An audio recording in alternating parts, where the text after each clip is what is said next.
বল শক্তি ছেড়ে গেছে,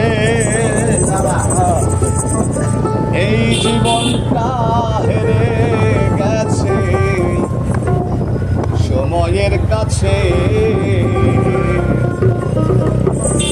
আর তো কথা হবে না মাসে ভাতে,